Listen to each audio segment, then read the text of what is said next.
위나라의 조조, 총나라의 유비와 함께 삼국 정립을 만든 국가가 손권의 오나라입니다.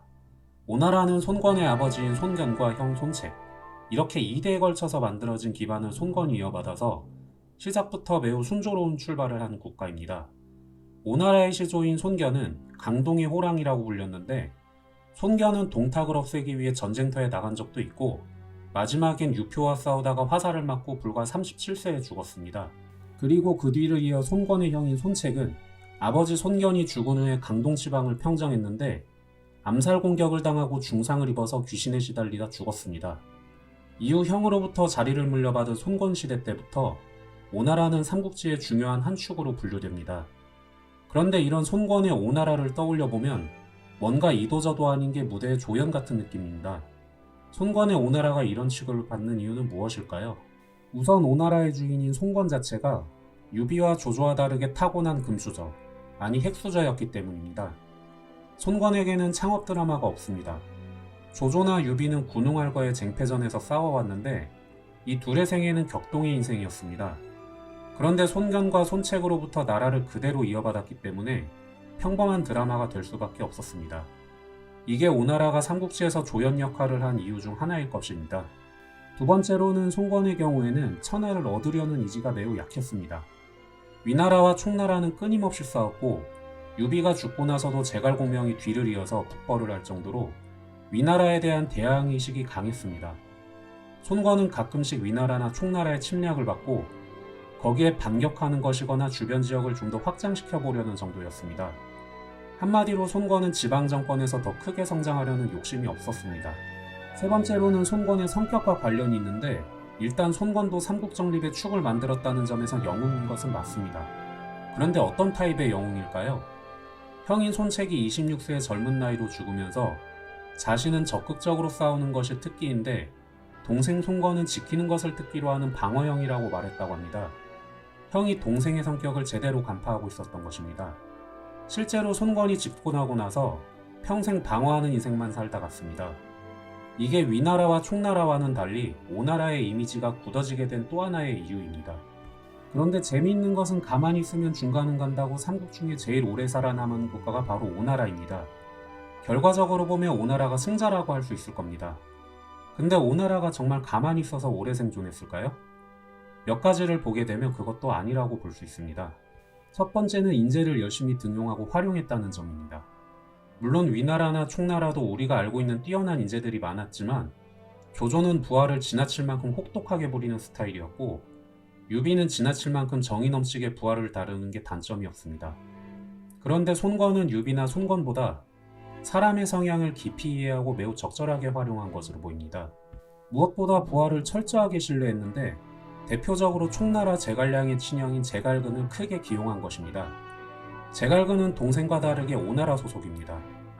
예상해볼 수 있는 대로 제갈근이 동생 제갈량을 통해 유비와 내통하고 있다는 소문이 돌게 되었는데 당시 제갈량이 총나라의 승상이었기 때문에 그런 소문은 상당히 신빙성이 있었을 것입니다. 그런데 손권은 이 소문을 들었으면서도 제갈근을 변함없이 신뢰했고 자기까지 주었습니다. 의심나면 쓰지 말고 일단 썼으면 의심하지 말라는 말이 있는데 손권은 이걸 그대로 실천한 것입니다. 그리고 다른 예로는 사람의 잠재력을 알아보고 크게 키운 여몽의 예를 들 수 있습니다. 여몽은 제가 영상으로 따로 소개해드리기도 했는데 공부 못했던 맹장에 불과했던 여몽을 지장으로 만들어 형주를 얻게 되는 상당히 현실적인 성과를 거둡니다. 조조나 유비처럼 한쪽에 치우치지 않고 사람을 바로 보고 활용했다는 점에서는 오히려 손권이 더 뛰어났고 이 점을 보면 손권은 타고난 방어형 군주의 장점을 몸에 지니고 있었다는 것입니다. 오나라가 장수한 두 번째 이유는 유연한 외교 정책을 썼다는 데 있습니다. 오나라가 수동적이고 방어적이라 삼국 중에 조연에 불과해 보여서 목적의식이 없는 국가라고 보여지지만 오나라의 목적은 바로 강동의 영토를 무사히 유지하는 것이었습니다. 그래서 오나라의 외교 전략이 유비와 제휴하기도 하고 때로는 조조와 손을 잡기도 합니다. 그래서 208년 적벽대전에서는 총나라와 동맹을 맺다가 나중에 총나라와 관계에서 별로 얻을 이익이 없어지니까 219년에 형주 문제로 위나라와 손을 잡고 총나라의 관우를 칩니다. 이때를 기점으로 총나라와 오나라는 서로 완전히 단절돼 버립니다. 222년에는 총나라가 오나라에 복수하기 위해 정벌군을 일으키니까 위나라의 조비에게 신하국가가 되어 따를 것을 다짐하고 총나라의 공격을 격퇴해버립니다. 그러다 또 뒤에 유비가 죽고 제갈량이 정권을 잡으니까 총나라와 다시 동맹해서 위나라에 대항했습니다. 여기서 보는 것처럼 오나라의 외교 정책은 그때그때 정세에 따라 바뀝니다. 오나라의 목적이 영토를 무사히 유지하는 것이었다면 결과적으로 그 목적은 제대로 달성된 것입니다. 손권은 불과 19세의 나이에 오나라의 수장 자리에 앉았다가 71세의 나이로 죽을 때까지 52년 동안 계속 오나라를 통치했습니다. 그동안 위나라는 4번이나 군주가 바뀌었고 총나라에서는 유비와 제갈량이 모두 죽어서 그 대를 이은 유선의 정권도 거의 끝나가고 있던 중이었습니다. 오직 손권의 오나라만이 2단계까지는 가장 평범하게 지내고 있던 국가였습니다. 그런데 어느 시대에나 마찬가지로 정권이 오게 되면 그 정권은 자연히 부패하게 되어 있고 갖가지 실책이 생기게 됩니다. 손권도 마찬가지였는데 말년이 되니까 전쟁도 많이 없어져서 그런지 긴장이 풀려버려서 여러 실수를 하게 됩니다. 그 중 하나가 외교 정책의 실패입니다. 232년에 위나라의 요동태주로 임명된 공소년이 손권에게 사신을 보내서 손권의 신하가 되겠다고 말합니다. 요동이 어디일까요?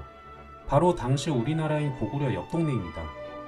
공소년은 원래 요동반도에 거의 독립된 세력을 가지고 있었는데 위나라 소속으로 들어가서 그런지 그게 못마땅해서 손권하고 손을 잡아서 위나라를 치려는 계획을 가지고 있었습니다.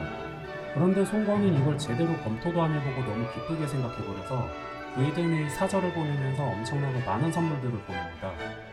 의심도 안 해보고 바로 오케이 사인을 보내버리니까 그 당시 오나라 신하들이 공소년을 믿을 수 없으니까 조금 더 생각해보라고 손권으로 흥분하지 말라고 타일렀는데 손권은 이걸 듣지 않았습니다. 아니나 다를까 공소년은 손권의 사신들이 막상 배 타고 요동으로 방문하니까 갑자기 마음이 바뀌어버립니다. 위나라가 오나라와 내통했다는 사실이 들통나서 보복당할까 무서워지기 시작했고 결국엔 손권의 선물을 가지고 온 오나라 사신들을 참수해서 그 몫을 위나라에 보냈다고 합니다. 당연히 손권의 체면은 말이 아니었습니다. 화가 난 손권이 직접 군대를 이끌고 고구려 옆 동네인 요동반도로 쳐들어가려고 했는데 요동이 좀 멀겠습니까? 보통 먼 길이 아닌데 당연히 중신들이 말렸고 손권은 마지못해 포기했습니다. 그동안 신중한 외교 전략을 보여준 젊었을 때 손권의 모습하고 비교해보면 이례적으로 매우 적극적인 방식으로 대응한 것인데 아마 이건 방어에만 익숙했던 사람이 자기 스타일에 맞지 않은 방식을 쓰게 된 결과 저지른 실수라고 보여집니다. 이 에피소드는 오나라와 고구려가 만나게 되는 스토리로 연결되는데 이 내용은 나중에 따로 한번 자세히 다뤄보도록 하겠습니다. 아무튼 아까 제가 손권이 사람을 정확히 알아보고 활용한다는 점이 장점이라고 했는데 말년에는 이런 장점들도 아주 묘하게 풀어져 버립니다. 이게 바로 두 번째 실책입니다.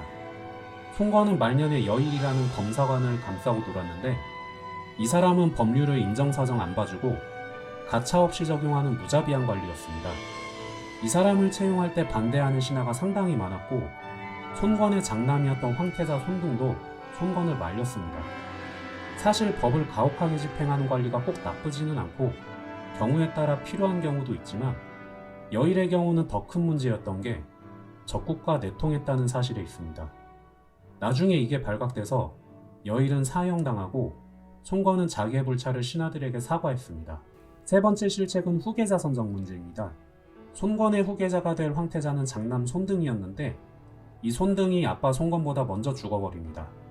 그래서 왕씨 부인과 사이에서 낳은 손화를 태자로 앉혔는데 이때 하필 손화의 동생인 손패를 노왕으로 봉하고 그 대우도 태자인 손화와 동등하게 해주면서 동생 손패를 더 귀여워했습니다. 한마디로 동생을 형과 대등한 관계로 인정한 것인데 결국 태자인 손화와 노왕인 동생 손패 이 두 명을 두고 신하들이 태자파와 노왕파로 나뉘면서 서로 중상모략하게 됩니다.